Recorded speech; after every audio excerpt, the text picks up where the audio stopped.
दोस्तों ये कहानी है चिंटू और मिंटू नाम के दो दोस्तों की। चिंटू पढ़ने लिखने में बिल्कुल ध्यान नहीं देता था, वो बस अपने भाग्य पे ही यकीन करता था। लेकिन मिंटू अपनी पढ़ाई लिखाई में बहुत ध्यान देता था, वो मन लगा के पढ़ाई करता था क्योंकि वो अपने कर्म पे यकीन करता था।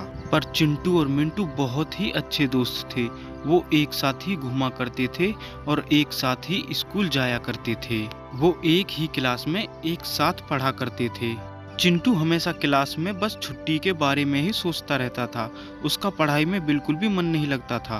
और मिंटू अपने टीचर की हर एक बात को बड़े ध्यान से सुनता था, वो अपनी मन लगा के पढ़ाई करता था क्योंकि उसका मानना था कि जो कर्म हम करते हैं हमें उसी का फल मिलता है। फिर कुछ दिनों बाद उन दोनों के एग्जाम आए। मिंटू अपना पूरा पेपर बहुत जल्दी लिख देता है पर चिंटू कुछ नहीं कर पाता। अरे बच्चों, आपके एग्जाम का रिजल्ट आपको कल मिलेगा। उम्मीद करता हूँ आप दोनों ने बहुत अच्छे से पढ़ाई की होगी और आप दोनों एग्जाम में पास ही आओ। मैं आपके आने वाले उज्जवल भविष्य की कामना करता हूँ। चिंटू, मैंने तो अपना एग्जाम बहुत अच्छे से दिया है। अरे यार, मैंने तो कुछ भी नहीं किया क्योंकि मुझे कुछ याद ही नहीं था। मैंने तो अपने भाग्य पे छोड़ दिया है। अगर मेरे भाग्य में होगा तो मैं पास हो जाऊंगा और नहीं हुआ तो कोई बात ही नहीं। फिर अगले दिन वो दोनों क्लास में रिजल्ट के लिए पहुंच जाते हैं। अरे चिंटू बेटे, तुम एग्जाम में बिल्कुल फर्स्ट आए हो, मुझे तुम पे गर्व है। पर मिंटू बेटे, मेरी समझ में ये नहीं आ रहा, तुम तो इतनी मन लगा के पढ़ाई करते हो, फिर अचानक आज ऐसे फेल कैसे हो सकते हो? फिर मिंटू उदास होकर बोलता है, सर मेरी समझ में खुद नहीं आ रहा, मैंने तो इतनी मन लगा के पढ़ाई की थी, फिर मैं फेल कैसे हो सकता हूँ? और चिंटू ने तो कुछ भी नहीं किया था, फिर वो पास कैसे हो सकता है? चाहे तो तुम चिंटू से ही पूछ लो। हाँ सर, मैंने तो कुछ भी नहीं किया था, फिर मैं पास कैसे हो गया?